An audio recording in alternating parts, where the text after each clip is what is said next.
Good morning, children. How are you all? I hope you all are fine and safe at home with family. Children, in this video, we are going to study Chapter 2, Inverse Trigonometric Function. Okay. Class 11th में हम इसका basics पढ़ चुके हैं और अगर आपको नहीं याद है तो थोड़ा सा आइडिया मैं दे दूंगी इस वीडियो में. अभी हमने जो चैप्टर 1 में किया था उसमें हमने पढ़ा था that if the function is 1 1 and on 2 तो उसका इन्वर्स एग्जिस्ट करता है. ठीक है, यही हमने पढ़ा था. तो और हमने 11th में ये भी पढ़ा था कि जितने भी ट्रिग्नोमेट्रिक फंक्शंस होते हैं वो 1 1 ऑन 2 नहीं होते हैं, उनकी जो नेचुरल डोमेन और रेंज होती है उस पर. लेकिन इस वीडियो में हम जो ये चैप्टर है इसका नाम ही जो हम देख रहे हैं दैट इन्वर्स ट्रिग्नोमेट्रिक फंक्शन, तो यहाँ पे कुछ जोड़ तोड़ करके ट्रिग्नोमेट्रिक फंक्शंस, पहले तो ट्रिग्नोमेट्रिक फंक्शंस बनाए हैं, फिर उसका इन्वर्स एग्जिस्ट किया है.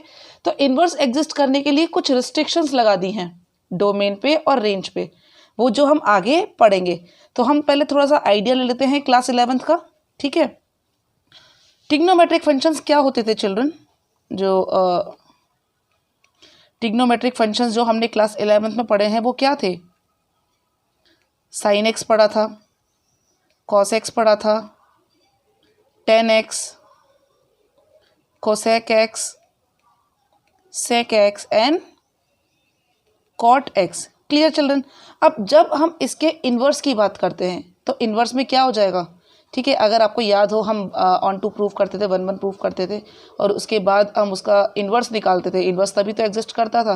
तो इन्वर्स के लिए हम y = fx लेते थे, है ना. अब इन्वर्स निकालने के लिए हम क्या करते थे? f को इधर लेकर आते थे तो f इन्वर्स y = x रखते थे. यहाँ पे हम x की वैल्यू रखते थे. ये तो चिल्ड्रन यहाँ भी जब इन्वर्स की बात करेंगे, इन्वर्स ट्रिगोनो की बात करेंगे, इसके फंक्शन की बात करेंगे, तो हम क्या करेंगे? साइन को उठा के दूसरी साइड ले जाएंगे. तो यहाँ पे हम बात करेंगे साइन इन्वर्स एक्स. लिखने का तरीका यही होता है, sine inverse x, cos inverse x, tan inverse x, cosec inverse x, sec inverse x and cot inverse x. अब चिल्ड्रन समझने वाली बात यह है कि ये आते कैसे हैं. ठीक है, अब देखो जैसे मैंने आपको इसका एग्जाम्पल दिया, एक और एग्जाम्पल देती हूँ. हमने क्लास 10th में पढ़ा था दैट साइन 45, साइन 30, साइन 90 या कॉस 60, कॉस 45, कॉस 90, इन सब की हमने वैल्यूज़ पढ़ी थी. तो एक एग्जाम्पल मैं वहाँ से ले लेती हूँ. साइन 45 की वैल्यू कितनी होती है चिल्ड्रन? 1/√2 यही होती है ना. अब यहाँ पे मैं इसको इन्वर्स कैसे ला के दिखाऊंगी? देखो, साइन 45 की वैल्यू 1/√2 होती है. अब इन्वर्स लाने के लिए साइन को अगर मैं यहाँ शिफ्ट कर दूँ तो क्या हो जाएगा चिल्ड्रन? 45 डिग्री यहाँ रह जाएगा, ये जो एंगल है वो यहाँ रह जाएगा और साइन यहाँ चले जाएगा. जब साइन यहाँ जाएगा तो ये इन्वर्स यहाँ पर आ जाएगा और ये आ जाएगा 1/√2. तो इस तरह से ये इन्वर्स के फंक्शंस बनते हैं. अगर साइन 30 की बात करें, साइन 30 कितना होता है? 1/2 होता है. साइन को उठा के मैं यहाँ ले जाती हूँ तो क्या बचेगा? 30 डिग्री = साइन इन्वर्स 1/2. तो इसे हम बोलेंगे कैसे? साइन इन्वर्स 1/2 कब होता है यही हम पढ़ेंगे. मतलब अगर क्वेश्चन आपको गिवन हो कि ये, इसको हटा देती हूँ, साइन इन्वर्स 1/√2 की वैल्यू कहाँ पर होती है, तो क्या आंसर आएगा इसका? 45 डिग्री पर. क्लियर? ऐसे ही 30 डिग्री पर. ठीक है, अब इसमें एक बात और ध्यान रखनी है जब हम बात करेंगे इन्वर्स की. जब हम एंगल्स निकालते हैं इन्वर्स में तो वहाँ पे उसको हम रेडियन में निकालते हैं, है ना. Angles we will write in radian. जैसे ये 45 डिग्री है तो 45 डिग्री को हम क्या लिखेंगे? π/4. ये 30 डिग्री था तो 30 डिग्री को हम क्या लिखेंगे? π/6. यही लिखेंगे, है ना. तो अब एक चीज़ और कि देखो, दो चीज़ें होती हैं. एक तो ये होता है कि जो साइन फंक्शंस है, ये साइन, कॉस, टेन, ये सब की बात हो रही है. पहले तो ये कि ये फंक्शंस कब होते हैं, क्यों होते हैं फंक्शंस, ये है ना. दूसरी बात ये कि ये फंक्शंस क्यों नहीं होते हैं. ठीक है, अब जैसे क्लास 11th में हमने पढ़ा था कि ये कुछ जो नेचुरल इनका डोमेन और रेंज होता है, अगर उस पर बात की जाए और प्रूफ किया जाए 1 1/2 तो इनका इन्वर्स एग्जिस्ट नहीं करता है, क्योंकि वो 1 1/2 नहीं होते हैं. क्यों नहीं होते हैं? क्योंकि एक ही इमेज पे बहुत सारी एक ही एलिमेंट की बहुत सारी इमेज बनती है, ठीक है, और वहाँ से प्री इमेज भी बनती है बहुत सारी, तो वो पॉसिबल नहीं हो पाता। तो यहाँ पे क्वेश्चन अब ये उठता है कि साइन जो फंक्शंस होते हैं, साइन जो होते हैं ये फंक्शंस क्यों होते हैं, और साइन इनवर्स फंक्शंस क्यों नहीं होते हैं। ठीक है, देखो समझाती हूँ मैं आपको। इसको हम समझेंगे एरो डायग्राम से।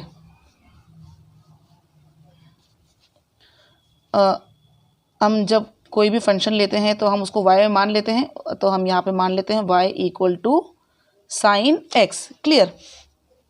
इसका एरो डायग्राम बनाते हैं।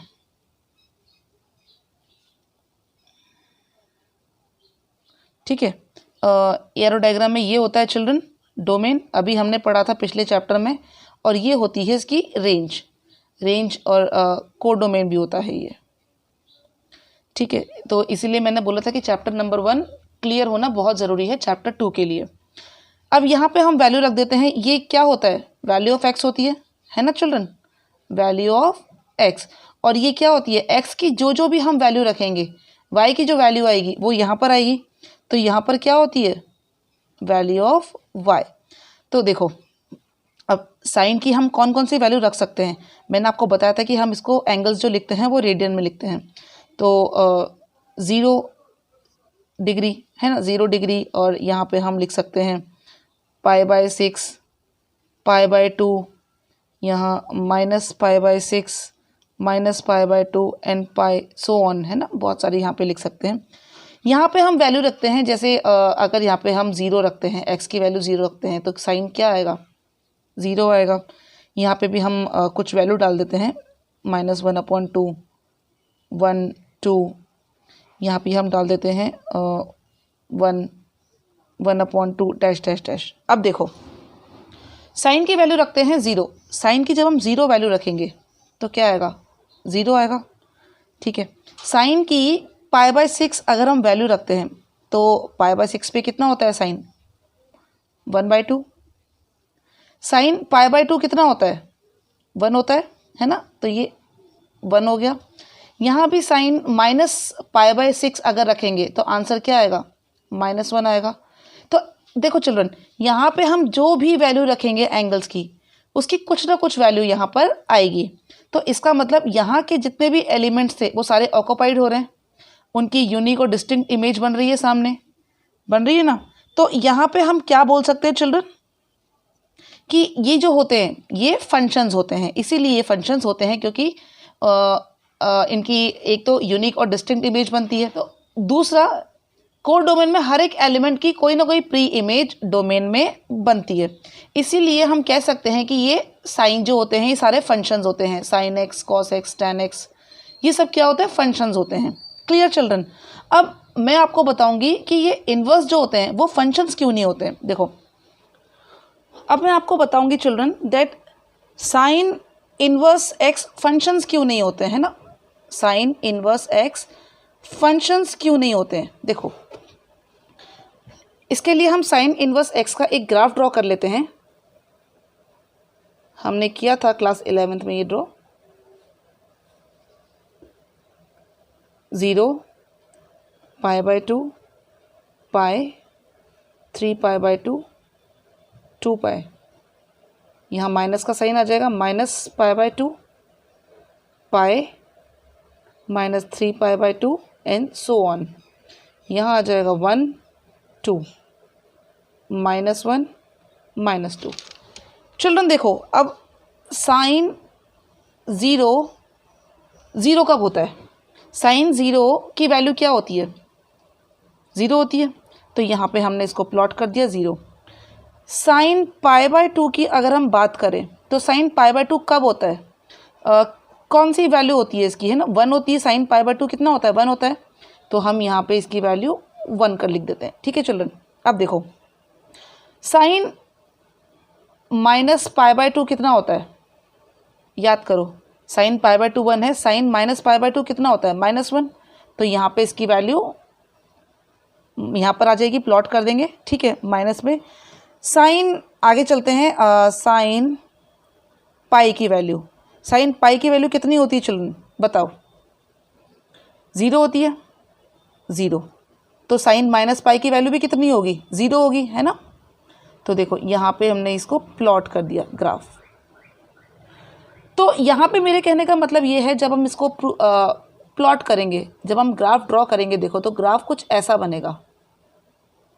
3π/2 पे वैल्यू माइनस में, ये देखो। तो ये जो ग्राफ है, इस ग्राफ को ज़रा आप ध्यान से देखो।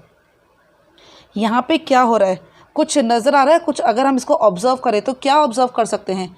देखो साइन की जो वैल्यू है वो 1 से -1 के बीच में घूम रही है ना। हम आगे जितना भी हम ग्राफ को आगे बढ़ाते जाएंगे, साइन की जो वैल्यू है -1 से +1 के बीच में ही घूम रही है, इससे ऊपर या नीचे ग्राफ नहीं जा रहा है।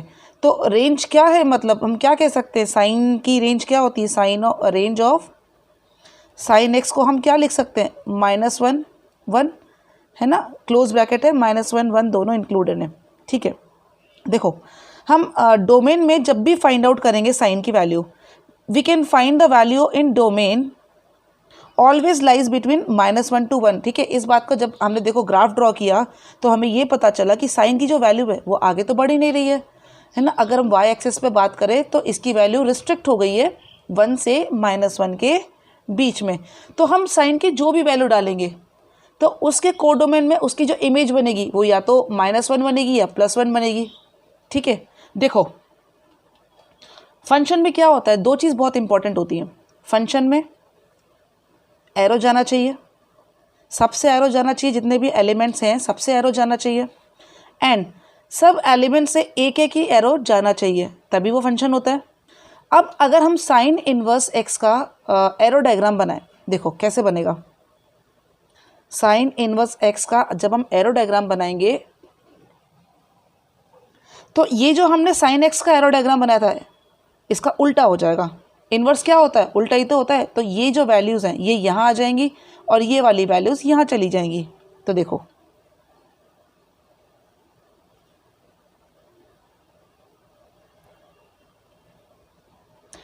Zero, -1 -2 1 2 so on. ठीक है, यहाँ पे 0 आ जाएगा, -π/2 ले लेते हैं, पाई ले लेते हैं, एंड सो ऑन।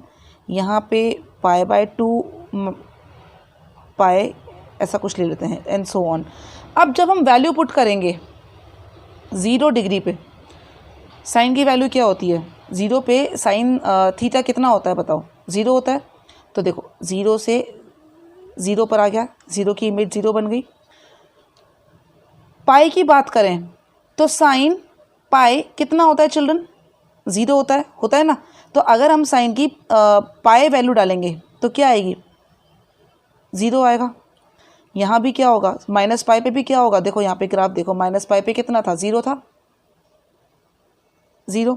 ठीक है, अब ऐसे हम आगे करते जाएंगे, आगे बढ़ते जाएंगे। तो अब आप ज़्यादा आगे बढ़ने की ज़रूरत नहीं है, हम इसी में बता देंगे कि ये साइन इनवर्स फंक्शंस क्यों नहीं होते हैं। अब देखो हमारी डेफिनेशन क्या कहती है फंक्शंस की, दैट जितने भी एलिमेंट्स हैं वो ऑक्यूपाई होने चाहिए, उनकी इमेज बननी चाहिए कोडोमेन में। अब देखो साइन -1 कब होता है, -π/2 पे होता है ना, और 1 कब होता है, π/2 पे, इस पर होता है। अब जब हम ग्राफ देखेंगे तो यहाँ पे हमने देखा था कि रेंज क्या है, जो ग्राफ बन रहा है वो 1 से -1 के बीच में बन रहा है। तो ये जो बाकी एलिमेंट्स हैं -2 2 -3 3 जितने भी एलिमेंट्स आएंगे इनकी तो कोई इमेज ही नहीं बनी। जबकि हमारी डेफिनेशन कहती है फंक्शंस की कि डोमेन में जितने भी एलिमेंट्स हैं सबकी इमेज बननी चाहिए, है ना। तो पहली कंडीशन तो वह क्रॉस हो गई। दूसरी कंडीशन क्या होती है, एक एलिमेंट की एक ही इमेज बननी चाहिए। अब हम 0 की जब बात करते हैं तो देखो 0 पे बन रही है, -π पे बन रही है, पाई पे बन रही है। तो एक ही एलिमेंट की 3 इमेज बन रही है, जबकि फंक्शन में ऐसा नहीं होता है। तो हम क्या कहेंगे, ये फंक्शंस नहीं हैं, जो इन्वर्स होते हैं ये फंक्शंस नहीं हैं। बाकी के लिए भी हम बोल सकते हैं, जब हम इनका ग्राफ ड्रॉ करेंगे तो इसके साथ भी कुछ इस तरह की कंडीशंस आएंगी, है ना। तो देखो यहाँ ध्यान से देखो, फंक्शन बन ही नहीं पा रहा है, एक ही एरो जाना चाहिए, जबकि इसके 0 से ही बहुत सारे एरो निकल रहे हैं। अगर हम -1 और 1 का ग्राफ देखेंगे आगे तो उससे भी बहुत सारे वैल्यूज़ निकलेंगे, एरोज़ निकलेंगे, सबसे एरो नहीं जा रहा है। तो क्या हुआ, जो हमारे पुराने मैथमेटिशियंस थे, ठीक है, उन्होंने कुछ ऐसा सोचा कि ये जो फंक्शन है, जो ट्रिग्नोमेट्रिक फंक्शंस हैं, जब इनका हम इन्वर्स करते हैं ये फंक्शंस नहीं बनते हैं। तो अगर इनकी रेंज और डोमेन डिसाइड कर दें, है ना, एक पर्टिकुलर इसका डोमेन बना दें, रेंज बना दें, डिसाइड कर दें, तो क्या हो जाएगा, क्या वो फंक्शन हो जाएगा। तब उन्होंने चेक किया तो पाया कि वो फंक्शन बन जाते हैं, ठीक है। अब देखो इन्होंने क्या किया, जो पुराने मैथमेटिशियंस थे उन्होंने क्या किया, जो ये इन्वर्स फंक्शंस थे, जितने भी ये इन्वर्स फंक्शंस थे, sine inverse x, cos inverse x, cot inverse x, जितने भी फंक्शंस थे उनकी रेंज डिसाइड कर दी, उनका डोमेन डिसाइड कर दिया। अब जब उनका डोमेन और रेंज डिसाइड किया तो क्या हो गया, बाकी चीज़ें उनकी हटा दी, है ना। जब रेंज और डोमेन डिसाइड किया तो बाकी चीज़ें हटा दी। अब जैसे ही बाकी चीज़ें हटाई तो उन्होंने ये देखा कि उसके तो फंक्शन बन गए, वो फंक्शन की रेंज में आ गया। मतलब जितनी भी जो फंक्शंस की प्रॉपर्टीज़ थी 1, 1 और 2 वो प्रूव हो गई। देखो कैसे हुई।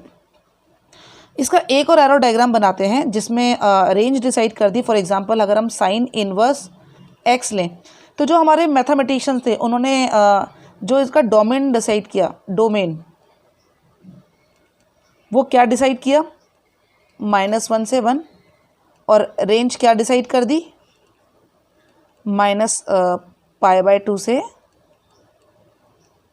पाई तक, π/2 तक, है ना। रेंज डिसाइड कर दी π/2 से -π/2 तक, और ये डोमेन डिसाइड कर दिया -1 से 1। अब देखो जब इसका एरो डायग्राम बनाया,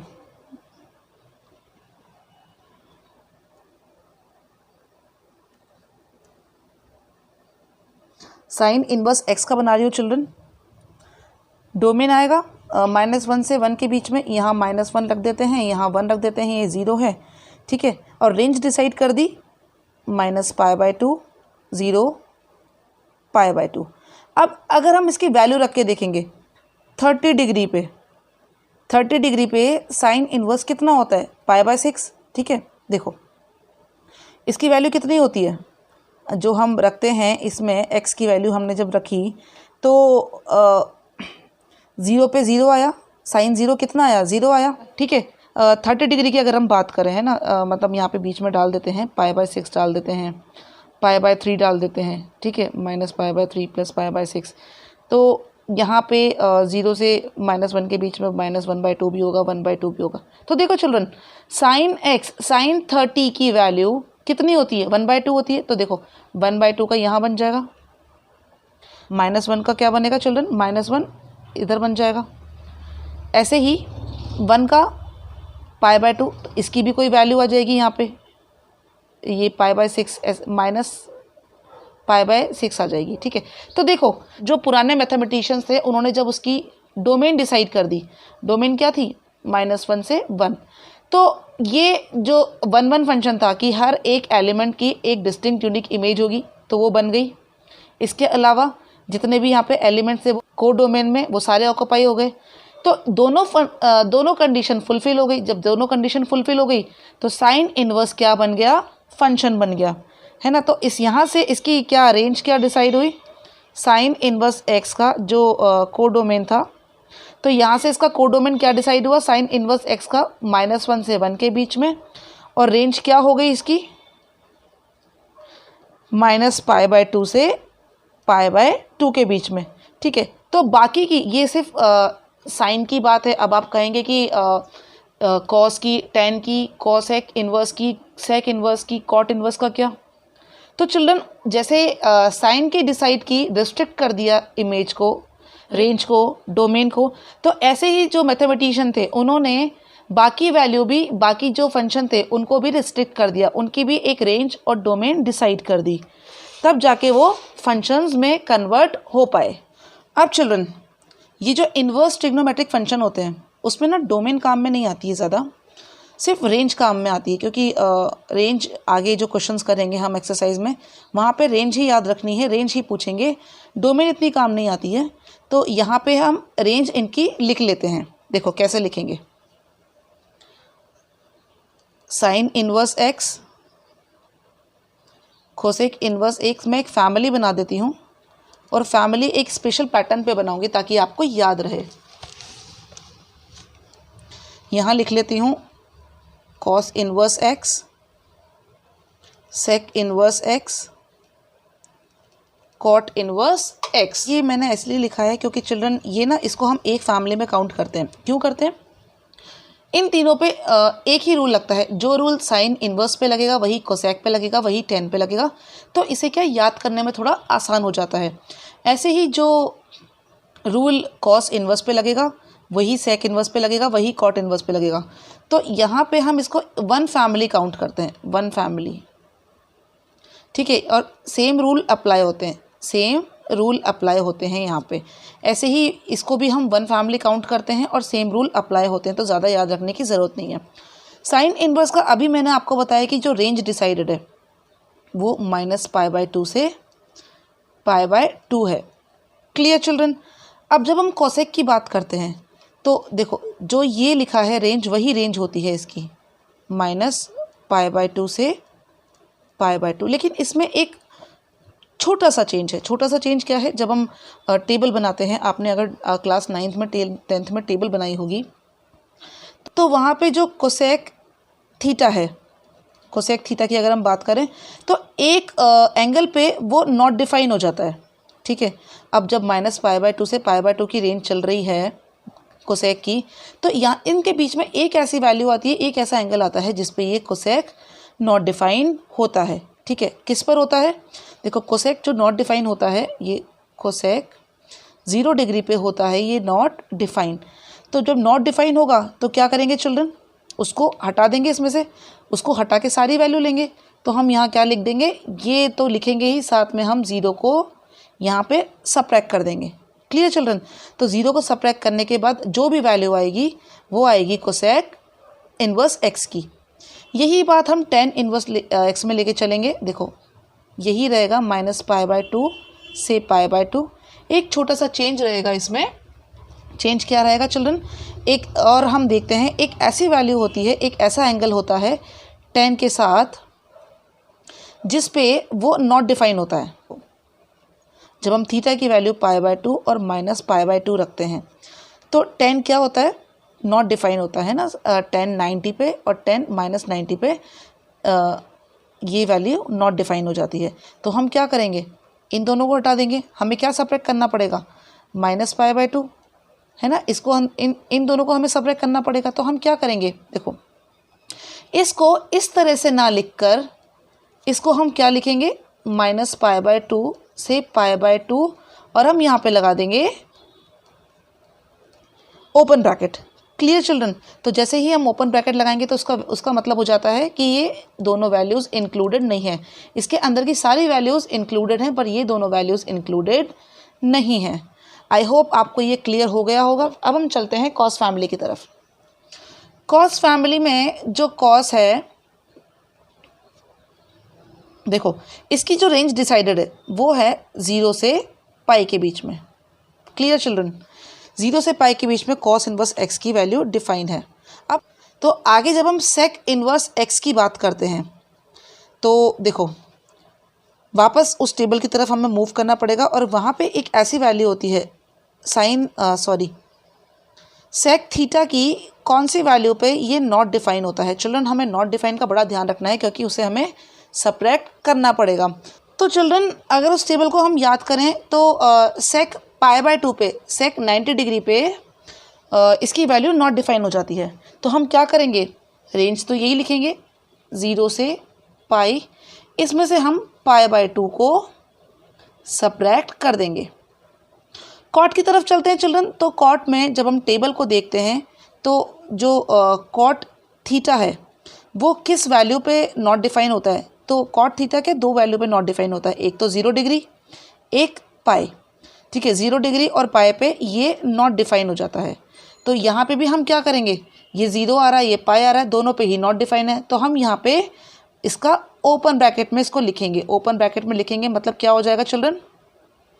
इस ब्रैकेट का मतलब क्या होता है कि ये जो वैल्यू है ये इंक्लूडेड नहीं है, इन दोनों के बीच की सारी वैल्यूज़ इंक्लूडेड है। तो यहाँ पे एक बात का ध्यान रखना है चिल्ड्रन, जो रेंज डिसाइड की गई है हमारे पुराने मैथमेटिशियन द्वारा, उसमें नॉट डिफाइन फंक्शन कहाँ पर होता है? वो जहाँ पे भी नॉट डिफाइन होता है उस पार्ट को हमें वहाँ से सब्ट्रैक्ट कर देना है। अब हम थोड़े से फॉर्मूले पढ़ लेते हैं चिल्ड्रन। फॉर्मूले जो हम पढ़ेंगे वो क्लास 11th में हमने पढ़े थे, जो यहाँ पे एक्सरसाइज 2.1 में काम आने वाले हैं। क्लास 11th में हमने पढ़े थे कुछ इम्पॉर्टेंट फॉर्मूले। In class 11th we studied, क्या पढ़ा था चिल्ड्रन? ये हमने sine minus theta, cos minus theta, tan minus theta,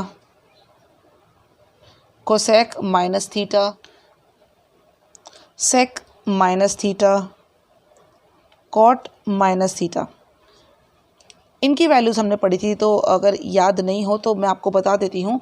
sign minus theta क्या होता है चिल्ड्रन? देखो यहाँ पे हमें सिर्फ दो ऐसी वैल्यूज़ याद रखनी है जो पॉजिटिव होती है, बाकी सब नेगेटिव होती हैं। अब पॉजिटिव कौन सी होती हैं? देखो ये जो कॉस है, cos minus theta cos theta होता है, और कॉस का उल्टा होता है सेक माइनस थीटा क्या हो जाएगा चिल्ड्रन? सेक थीटा होता है। ठीक है, इन दोनों की वैल्यू हमें याद रखनी है। इसको हम किसी और तरीके से भी याद रख सकते हैं कि देखो ये जो कॉस थीटा है और सेक थीटा है ना, इनको साफ़ सफाई बहुत पसंद है, तो ये ना अपने आसपास जितने भी माइनस साइन होते हैं इनको हटा देते हैं। ठीक है, और ख़ुद बिल्कुल साफ़ सुथरे विदाउट एनी साइन यहाँ पे एग्जिस्ट करते हैं। बाकी जितनी भी वैल्यूज़ हैं उन सबको क्या है, माइनस साइन बड़े पसंद होते हैं, तो वो उसको अपने साथ रखते हैं, लेकिन अपने घर में नहीं, उसको बाहर रखते हैं, क्योंकि उनके घर में उनकी जगह नहीं होती है। तो यहाँ पे हम उसको क्या लिख सकते हैं? साइन माइनस थीटा, तो इन्होंने घर से बाहर निकाल दिया इसको, तो ये हो जाएगा माइनस साइन थीटा। ऐसे ही टेन माइनस थीटा क्या हो जाएगा? Minus tan theta. Cosec minus theta हो जाएगा माइनस कोसेक थीटा, और कॉट माइनस थीटा हो जाएगा minus cot theta. Clear children? तो इस तरह से हमें इसे याद रखना है। अब जब हम इन्वर्स की बात करेंगे तो इन्वर्स में क्या किया है चिल्ड्रन? देखो साइन इन्वर्स एक्स में वही जो फैमिली हमने लिखी थी ऊपर, तो उसी फैमिली को हम दोबारा लिख देंगे। Sign inverse x, cosec inverse x, tan inverse x. ये मैं इसीलिए एक साथ लिख रही हूँ क्योंकि इन तीनों पे वैल्यूज़ जो रूल लगता है वो एक जैसे लगते हैं। यहाँ पे कॉस की फैमिली आ जाएगी, cos inverse x, sec inverse x and cot inverse x. Clear children? अब देखो एक बात मैं आपको बता दूं कि इन फॉर्मूलेस का यहाँ से कंपेयर मत करना चिल्ड्रन। ये अलग फॉर्मूले हैं और ये अलग फॉर्मूले हैं। ठीक है, इनका कंपैरिजन नहीं है कोई, ये तो मैंने आपको सिर्फ एक बार रिवाइज कराने के लिए बताए थे। ओके, तो ये जो फैमिलीज़ हैं, इन फैमिलीज़ में साइन इन्वर्स एक्स जो होता है वो माइनस साइन इन्वर्स होता है, माइनस साइन इन्वर्स एक्स हो जाता है। यहाँ भी कोसेक क्या हो जाएगा? माइनस हो जाएगा, और ये टेन भी क्या हो जाएगा? माइनस हो जाएगा, माइनस टेन इन्वर्स एक्स। जब हम कॉस फैमिली की बात करते हैं तो देखो यहाँ पे थोड़ा सा चेंज होता है। क्या चेंज होता है? ये होता है pi minus cos inverse x. ये क्या हो जाएगा? Pi minus sec inverse x, और ये हो जाएगा pi minus cot inverse x. Clear children? तो ये आपको याद करने हैं। ठीक है, साइन इन्वर्स एक्स होता है माइनस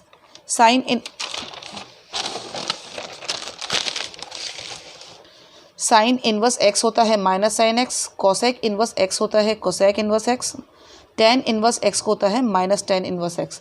ऐसे ही कॉस इन्वर्स एक्स होता है pi minus cos inverse x, sec inverse x होता है pi minus sec inverse x, and cot inverse x होता है pi minus cot inverse x.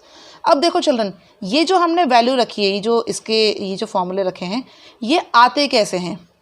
इनकी डेरिवेशन दी हुई है बुक में। मैं आपको सिर्फ साइन इन्वर्स एक्स की डेरिवेशन बताऊंगी, कॉस इन्वर्स एक्स की डेरिवेशन बताऊंगी। तो ये जो फैमिली है, बाकी जो दो हैं इनके मेंबर्स, यहाँ भी सेम रूल अप्लाई होगा, और इसमें जो रूल अप्लाई होगा वही सेम रूल इसमें अप्लाई होगा। ठीक है चिल्ड्रन? तो इसकी एक डेरिवेशन कर लेते हैं। डेरिवेशन ज़्यादा घबराने वाली बात नहीं, बहुत छोटी सी डेरिवेशंस हैं।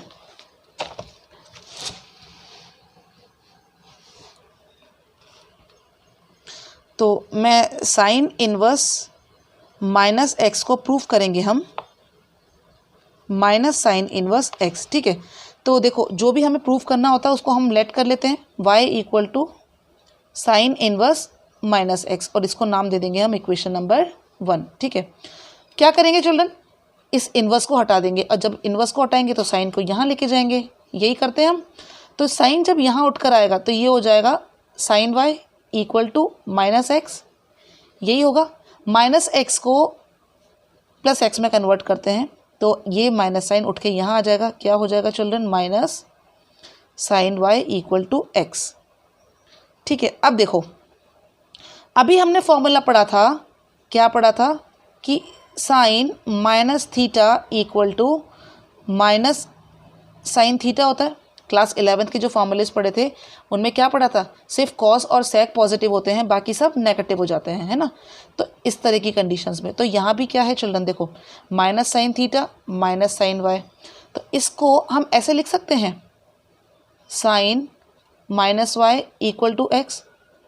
क्यों लिखा चिल्ड्रन, देखो इस फॉर्मूले के बेस पे हमने इसको ऐसे लिख दिया। I hope it is clear to you children. अब हम यहाँ से y की वैल्यू निकालेंगे। y की वैल्यू कैसे निकालेंगे, उसके लिए हमें साइन को हटाना पड़ेगा। तो ये जो साइन है वो उठ के यहाँ आ जाएगा, क्या हो जाएगा, minus y equal to sine inverse x। अब ये माइनस साइन को रिमूव करेंगे तो क्या हो जाएगा, y equal to minus sine inverse x। ये हो गई हमारी सेकेंड वैल्यू। जब हम फर्स्ट और सेकेंड वैल्यू को कंपेयर करेंगे, देखो गौर से कंपेयर करो, y equal to sine inverse minus x है और y equal to minus sine inverse x के, दोनों को इक्वल रख देंगे तो चिल्ड्रन क्या आ जाएगा, देखो sine inverse minus x equal to minus sine inverse x. ये आ गई हमारी जो अभी हमने फॉर्मूला पढ़ा क्लास 12th में इन्वर्स का। तो जो इसके बाकी फैमिली मेम्बर्स थे, बाकी फैमिली मेम्बर्स जो थे हमारे कोसेक और टेन, तो वहाँ पे यही सेम प्रोसीजर अप्लाई होगा। ठीक है, it is same for other members of the family. Children I hope it is clear to you. बहुत छोटी सी डेरिवेशन है, ठीक है, ज़रूरी नहीं है, एग्ज़ाम में नहीं पूछी जाती है, लेकिन आपको मैंने समझाया था कि ऐसा क्यों होता है। आप चाहो तो इसको छोड़ सकते हो। सेकेंड फैमिली की अगर बात करें तो सेकेंड फैमिली के फर्स्ट मेंबर को हम लेके चलते हैं, कॉस इनवर्स माइनस एक्स क्या होता है चिल्ड्रन, पाई माइनस कॉस इनवर्स एक्स होता है। यही हम प्रूव करेंगे। तो जब हम प्रूव करते हैं तो इसको y मान लेते हैं, y equal to cos inverse minus x मान लिया।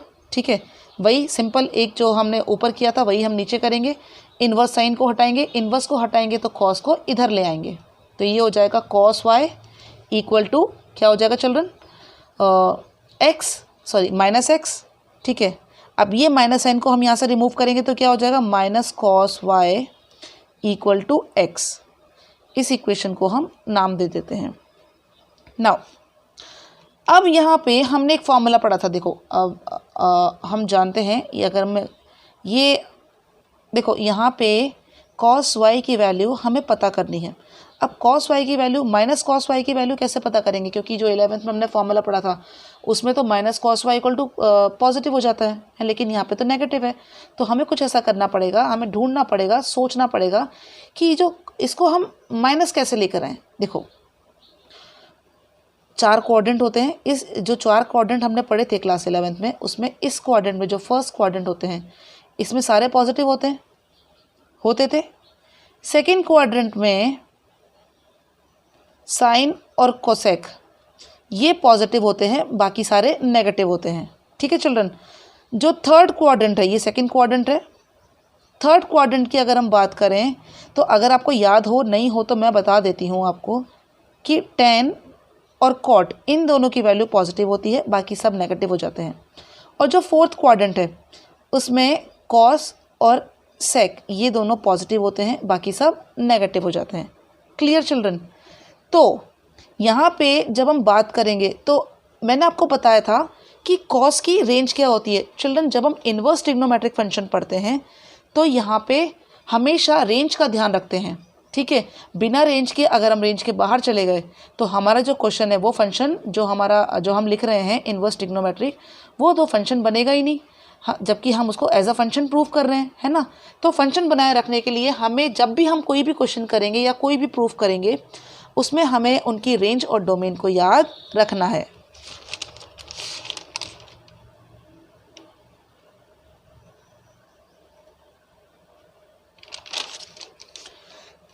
कॉस की अगर हम बात करें तो जो कॉस है, कॉस की रेंज क्या होती है, 0 से पाई ये होती थी चिल्ड्रन, अभी मैंने थोड़ी देर पहले आपको लिखवाई थी। तो हमें क्या ध्यान रखना है कि ये जो कॉस है, ये कॉस सिर्फ first quadrant to second quadrant में ही मूव करेगा, थर्ड फोर्थ क्वाड्रेंट में वो नहीं आ सकता क्योंकि वो रेंज के बाहर हो जाएगा। अब देखो यहाँ पे तो पॉजिटिव है तो यहाँ की तो उम्मीद हम छोड़ देते हैं।